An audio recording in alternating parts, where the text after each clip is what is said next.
दोस्तों, गांव का सरपंच आलोक अपने ही गांव के मंदिर में चला जाता है और मंदिर में जाने के बाद देखता है कि वहां पर कोई भी पुजारी नहीं होता है। यह बात उसको अच्छी नहीं लगती है और इसके बाद जो गांव का सरपंच आलोक होता है वहां पर एक पुजारी की व्यवस्था करवा देता है, जिसका नाम दिनकर नाथ पुजारी होता है। उसकी उम्र लगभग 44 साल के आसपास होती है और देखने में बहुत ही ताकतवर और एक पहलवान जैसा होता है। उसकी हाइट 6 फीट के आसपास होती है। यह पुजारी दिनकर नाथ इस मंदिर में हर रोज साफ सफाई करता है, हर रोज इस मंदिर में पूजा अर्चना करने लगता है। मंदिर में भक्त की आने जाने की शुरुआत हो जाती है। दोस्तों, 12 अगस्त 2024 के दिन एक रेशमा नाम की बड़ी ही खूबसूरत महिला अपनी सास के साथ इस मंदिर में पूजा अर्चना करने के लिए आती है। अब जैसे ही इस पुजारी दिनकर नाथ की नज़र रेशमा पर पड़ती है तो यह पुजारी उसको देखकर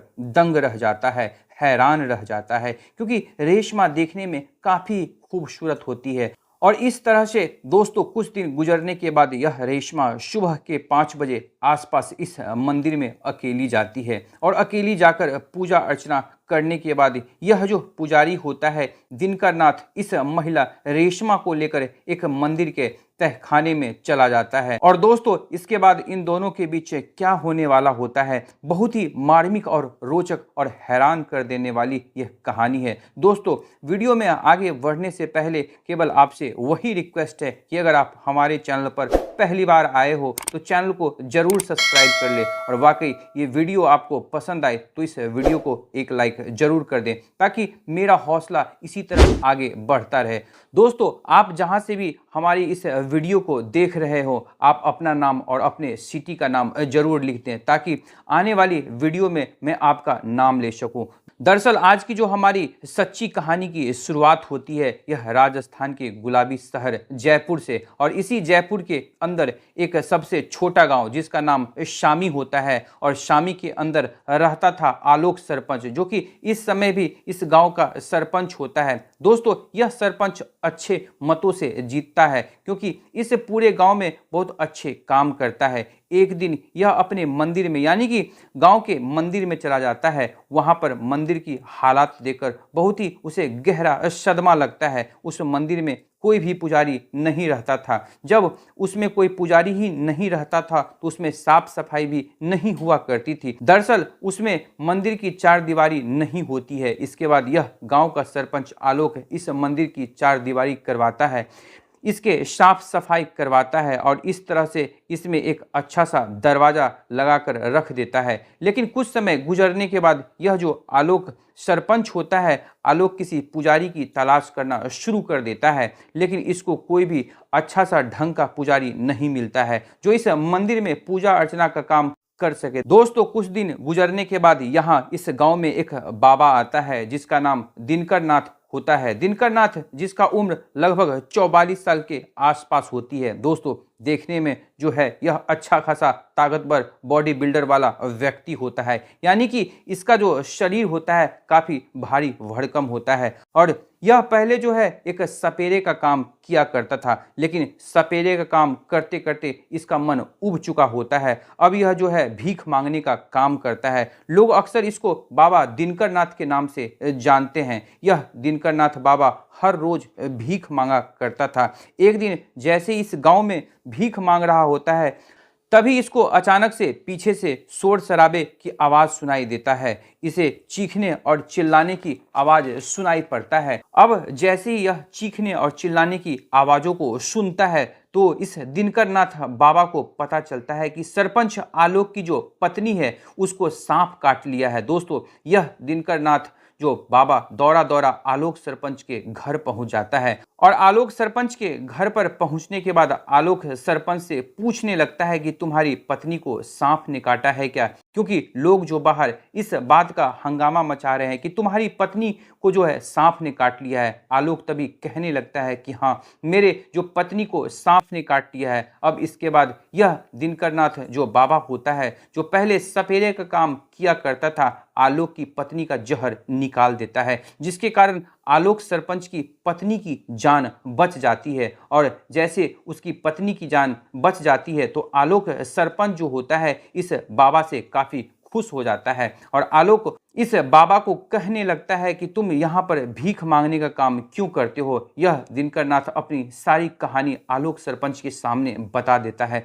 कहने लगता है कि मैं पहले सपेरे का काम किया करता था, लेकिन अब उस काम में इतना कुछ रखा ही नहीं है, तो अब मैं भीख मांगकर गुजारा करता हूँ। आलोक सरपंच को इस पर तरस आ जाता है। यह कहने लगता है कि हमारे गांव में एक मंदिर है और उस मंदिर में तुम पुजारी का काम करना शुरू कर दो। और इस तरह से आलोक इस दिनकर नाथ बाबा को उस मंदिर में ले जाता है और मंदिर में ले जाने के बाद इसको सारा काम समझा देता है और कहने लगता है कि आज के बाद तुम्हें भीख मांगने की कोई जरूरत नहीं है। इस मंदिर में रहकर जो पूजा अर्चना करना और जो भी जितना भी दान इस मंदिर में आएगा वह सब तुम्हारा है, तुम ही इसको रख लिया करना। और इस तरह से दिनकर नाथ बाबा इस मंदिर में जो कि पुजारी बनकर रहना शुरू कर देता है। हर रोज इस मंदिर में पूजा अर्चना करता है और साथ में इस मंदिर की साफ सफाई भी करने लगता है। और इस तरीके से दोस्तों कुछ दिन का समय गुजरने के बाद जो आलोक सरपंच का एक छोटा भाई जिसका नाम राकेश होता है, आलोक सरपंच अब चाहता है कि मेरा छोटा भाई जवान हो चुका है, अब इसकी शादी कर दी जाए। और इस तरह से राकेश के लिए एक बहुत ही सुंदर लड़की देख ली जाती है जिसका नाम रेशमा होता है। रेशमा देखने में बहुत ही खूबसूरत लड़की होती है। संगमरमर जैसा गोरा गुलाबी होठ, चंचल काया और बड़े बड़े वक्षस्थल और बड़े बड़े नितंब होते हैं। देखने में एक बिल्कुल अप्सरा की तरह दिखाई देती है। राकेश और रेशमा की शादी तय कर दी जाती है। 2 महीने का वक्त गुजर जाता है। बड़े गाजे बाजे और धूमधाम तरीके से इन दोनों की शादी करा दी जाती है। पूरे गांव में दोस्तों आतिशबाजी की जाती है, पूरे गांव में चहल पहल होती है क्योंकि सरपंच एक दबंग सरपंच होता है, काफी रुतबे वाला आलोक सरपंच होता है और इस तरीके से अपने भाई राकेश की धूमधाम तरीके से शादी करा देता है। दोस्तों राकेश की सुहाग रात का समय आ जाता है। राकेश अपनी पत्नी रेशमा के साथ बैठकर कुछ देर तक तो बातचीत करता है और बातचीत करने के बाद रेशमा और राकेश दोनों ही उत्तेजित हो जाते हैं और दोनों बेकाबू हो जाते हैं और एक दूसरे के साथ अपने शारीरिक संबंध बनाने के लिए तैयार हो जाते हैं। लेकिन जो राकेश होता है वो 1 मिनट में ही अपना काम खत्म कर देता है, यानी कि वह अपनी पत्नी को खुश नहीं कर पाता है, अपनी पत्नी के साथ शारीरिक संबंध बनाने में सफल नहीं हो पाता है। दोस्तों अब इसकी जो पत्नी होती है यह सोचने लगती है कि शायद मेरे पति में कोई ना कोई कमी तो जरूर है और इस तरीके से लगभग दोस्तों 10 दिन का समय गुजर जाता है। अब दोस्तों हर रोज राकेश अपनी पत्नी रेशमा को दे नहीं पाता था, यानी कि पति सुख नहीं दे पाता था, जिसके कारण रेशमा परेशान रहने लगती है, रेशमा उदास रहने लगती है और इस तरीके से दोस्तों कुछ दिन का समय और गुजर जाता है।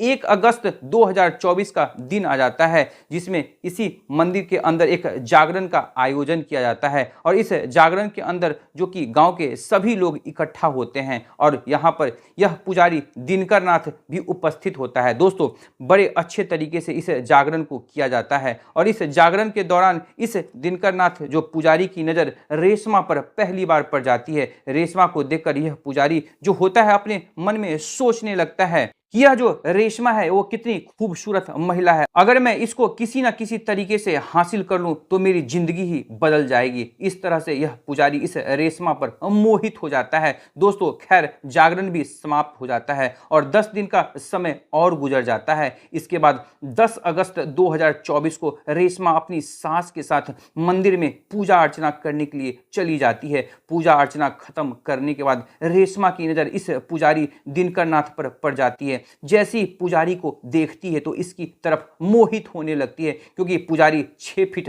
हाइट का होता है, देखने में नौजवान और हैंडसम भी होता है। अब इस पुजारी दिनकर नाथ की नज़र भी इस रेशमा पर पड़ जाती है और कुछ समय के बाद रेशमा इसकी तरफ मुस्कुराना शुरू कर देती है।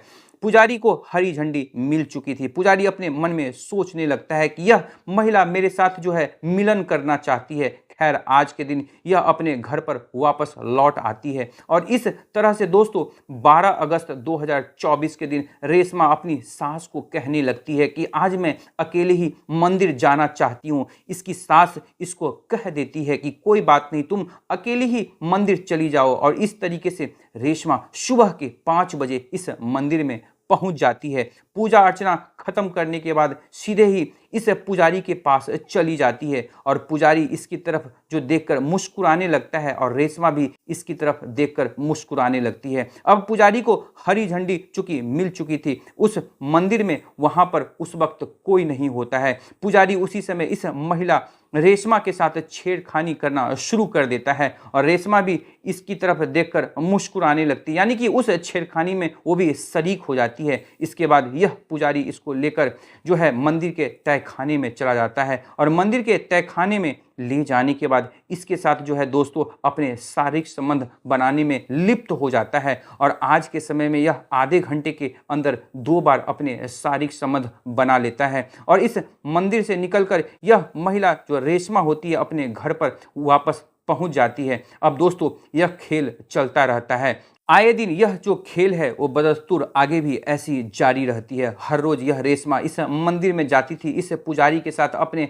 शारीरिक संबंध बनाती थी और अपने घर पर लौट आया करती थी। इसके बाद दोस्तों 20 अगस्त 2024 के दिन भी रेशमा अपने घर से सुबह 5 बजे के आसपास इस मंदिर में पूजा अर्चना करने के लिए निकलती है। जैसे मंदिर में पहुंच जाती है, पूजा अर्चना खत्म करने के बाद उस पुजारी दिनकर नाथ से मिलती है। आज दिनकर नाथ पुजारी इसको मंदिर के तहखाने में नहीं ले जाता है, बल्कि इस मंदिर के अंदर एक कमरा अलग से बनवाया गया था। उस कमरे के अंदर इस महिला रेशमा को लेकर चला जाता है। दोस्तों 10 मिनट का ही समय गुजरता है कि इस मंदिर में दूसरी महिला भी वहां पर पूजा अर्चना करने के लिए आ जाती है। पूजा अर्चना खत्म करने के बाद वह दूसरी महिला जैसे ही इस कमरे के आगे से निकलती है तो उसको कुछ आवाजें सुनाई देती है। उन आवाजों को सुनकर इस महिला को थोड़ा सा अजीब सा लगता है। अब यह महिला उस कमरे के दरवाजे पर चली जाती है और दरवाजे पर जाने के बाद खिड़की खोलकर देखना शुरू कर देती है। खिड़की खोलकर देखती है, इसकी आंखें फटी की फटी रह जाती है। यह दूसरी महिला देखती है कि मंदिर का जो पुजारी होता है दिनकर नाथ, वह किसी महिला के संग बिस्तर पर लेटा हुआ था। अब यह दूसरी महिला इस पुजारी को ऐसी हालात यानी कि ऐसी स्थिति में देखकर चिल्लाना शुरू कर देती है। वहां पर लोगों का जो भीड़ है वो इकट्ठा हो जाता है। लोग जैसे ही दरवाजा खुलवाते हैं तो देखते हैं कि दिनकर नाथ के साथ जो राकेश की खूबसूरत पत्नी रेशमा लेटी हुई थी और इस तरह से गांव के लोग इस पुजारी की जमकर पिटाई करना शुरू कर देते हैं। दोस्तों वहां पर जो है गांव का सरपंच आलोक भी पहुंच जाता है और उसी समय आलोक पास के ही पुलिस स्टेशन में फोन कॉल करता है और पुलिस को बुला लेता है। दोस्तों सुबह के 6 बजे के आसपास पुलिस वहां पर पहुंच जाती है और इस पुजारी को वहां से गिरफ्तार कर लिया जाता है। पुलिस जैसे ही इस पुजारी को वहां से गिरफ्तार करके पुलिस स्टेशन ले जाती है और वहां पर इसकी जमकर पिटाई करती है और इसकी जो बैकग्राउंड होती है उसे जब खंगालना शुरू करती है तो पुलिस के सामने यह चौंकाने वाली बात सामने आती है। यह अपना नाम दरअसल केशव सिंह बताता है। यह केशव सिंह पहले काफी बड़ा चोर होता है। यह अक्सर बड़ी बड़ी चोरियां किया करता था और चोरियां करके कई बार यह जेल भी काट चुका होता है। और इस तरीके से दोस्तों यह घटना सोशल मीडिया पर जब आग की तरह फैलती है तो लोगों को इस बात पर यकीन होना मुश्किल हो जाती है और इस तरीके से इस रेशमा नाम की महिला ने इस पुजारी के साथ अपने गैर और नाजायज रिश्ते जोड़कर अपने हंसते खेलते परिवार में आग लगा ली थी। इसके बाद आलोक सरपंच अपने भाई राकेश द्वारा जो है इस महिला से तलाक दिलवा देता है और आज के समय में यह रेशमा नाम की जो खूबसूरत महिला होती है अपने घर पर अकेली रहती है। दोस्तों इस कहानी को सुनाने का हमारा मकसद किसी के भावनाओं को ठेस नहीं पहुंचाना, किसी के दिल को आहत नहीं करना, बल्कि आप सभी को सजग करना है कि लोग अपनी जिज्ञासाओं को, लोग अपनी काम वासनाओं को, लोग अपनी उत्तेजनाओं को मिटाने के लिए कैसे गैर एक नाजायज संबंध किसी के भी साथ जोड़ लेते हैं और उसका जो परिणाम होता है कि कैसे रिश्ते जो है शर्मसार हो जाते हैं। तो दोस्तों इस पूरी कहानी को सुनने के बाद आखिर इस कहानी के बारे में और वो जो रेशमा नाम की महिला होती है उसके बारे में आपकी क्या राय है? आप अपनी राय हमारी इस कहानी के कमेंट बॉक्स में जरूर साझा करें। तो दोस्तों फिर मिलेंगे एक नई कहानी में एक नई सोच के साथ। तब तक आप अपना ख्याल रखें, अपनों का ख्याल रखें, हर संभव दूसरों की जरूर मदद करें, क्योंकि यकीन माने जब आपको भी किसी की जरूरत होगी तो आपके लिए भी कोई ना कोई जरूर खड़ा होगा। तब तक सतर्क रहें, सुरक्षित रहें। जय हिंद, जय भारत।